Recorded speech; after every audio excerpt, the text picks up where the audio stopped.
Bracken We spent the and rest Larry of the Bird. week talking about his future.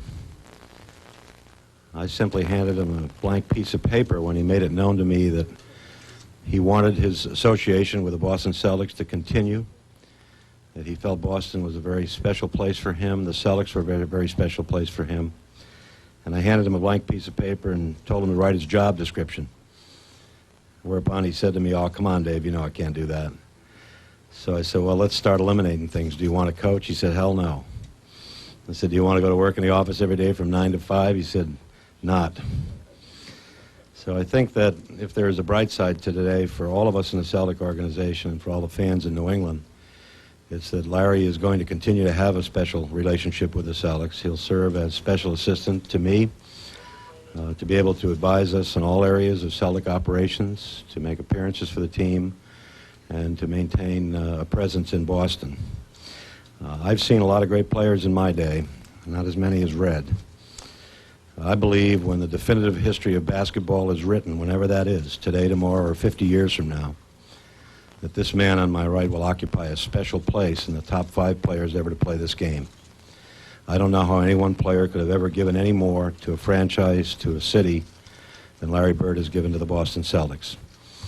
And God may have not granted him an all-world body, but from the shoulders to the top of his head, and from his wrist to his fingertips, he played the game better than anybody's ever played it, and he played it with a heart 5 times as bigger than anybody else I ever saw.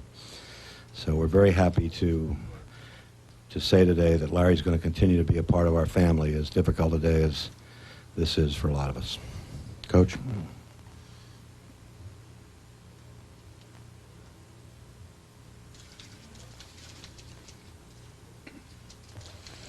You know, you get mixed emotions when you talk about Larry Bird and what he's done for the Celtics. But first, I'd like to thank Dave.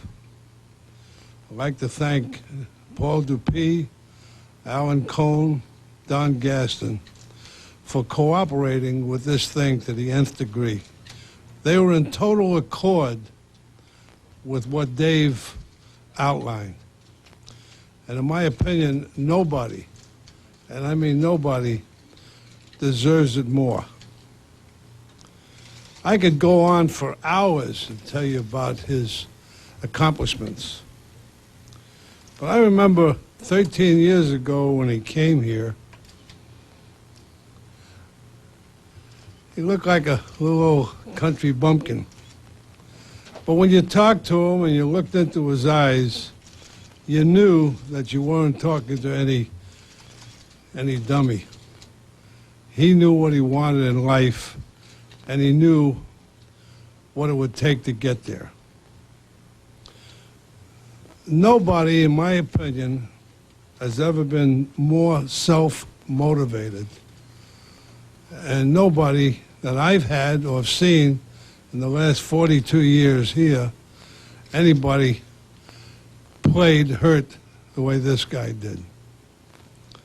It was just for his love of the game, the love of people. We're just tremendously happy, the whole organization, to know that in the future Larry will have some input to this ball club. I know you didn't come here to hear me. I know you want to hear Larry. So I'm going to turn it over to Larry.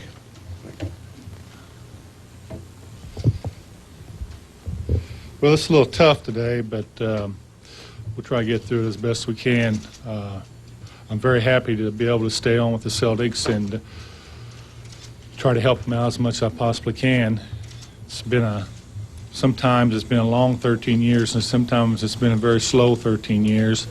The last couple of years have been very tough on me, on my back and my body. It was very hard to deal with day in and day out, but unfortunately it all came down to this. You know, I would like to play a little bit longer, maybe a year or two more, but there's just no way possible I was going to be able to do that. So today I'm retiring, and I'm still going to be around, but not in the capacity I once was. Hopefully I can do a good job or continue to do a good job for them. I'd like to take this time to thank all of our season ticket holders, all of our fans throughout my stay here, and I know they'll keep supporting the Celtics and show the loyalty, just like the players will.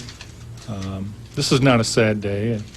It's a very emotional day, but it's not really a sad day because I knew this day was going to come sometime, and I sort of prepared myself. But once you sign the papers and say you're retired, or once you get up here in front of these people, it's a little bit different. There's been a lot of speculation that they want me to come back and play home games. They want me to play a 42-game season, but that's not the way I approach things. I try to play every game, every minute. I just couldn't see myself doing that. Last year was a tough year because after surgery I came back, I felt very good, and I thought I was going to be able to play a lot of games, and it didn't turn out very well for me. So at this time, this is probably the best thing that possibly could happen to me. I'm excited to be going into a new life, but I'm going to miss this life. This is great. I've been on a high for 17 years. I've been playing basketball at a peak that not very many people be able to do. So I enjoyed it. I just didn't like the injuries that I had, but that goes with the territory. I had one injury I couldn't shake. I've had a lot of injuries throughout the years, but the back situation, I just could not shake it. It feels better now, but it's not going to be 100% ever again. So as far as I'm concerned, I gave my heart, my body, my soul to the Celtics, and hopefully we can continue to have a good relationship. I guess take a few questions and get out of here, then you guys will never have to bother me again. Larry, when did I make the final decision? I don't know. It's been in and out of my head for 3 months. I don't think there really was one day I really made it. My wife gave me her 2 cents worth a year ago, and I had to come back last year. If I felt good, I just had to try it again. I love to play basketball, so I came back. I got injured in December, and I thought it was from a spill that I took in practice. I got undercut one time, and from that point on, I really never recovered the way I wanted to. But coming back from summer, I felt great. I probably hadn't felt that good in years, so I had to give it another try. But making the final decision was just really, I guess, last night, early this morning, or a couple of days ago, whenever it was. But this is the final decision right here. When you come in front of all you guys and start talking about it, I think that puts a final stamp on it. And whatever you hear from now to next year or the next years or whatever, I will not be coming back to play basketball.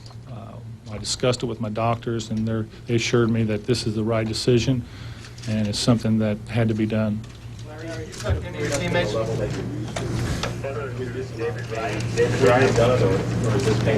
This is enough. I had enough to last me a lifetime, and I can't shake it, and there's no way. I don't care if I can score 60 points a night. Once the pain goes from the back to the legs, it's pretty hard to deal with. Larry, you had a special relationship with the game and a special relationship with the fans here in Boston. I'm sure you're going to miss all that, and I'm sure in making your decision you've figured out what you're probably going to miss the most and what's the most difficult part of this game that you're going to leave. Well, I think the competition every night. There's no question that I had a better rapport with our fans back when we was winning, because all I had to do is just mention one thing in the papers, and the next day when you go in there, they'd be up cheering the whole game. And that's what I'm going to miss the most, being able to say one thing or do one thing in the press to make a whole, all 15,000 people react. I've done that a number of times, and usually when it happens, we win the games. So there's no question I'm going to miss them tremendously. But the competition, night in, night out, there was not a better feeling than going out there and playing against some of the best basketball players in the world and going home feeling like you did your job that night.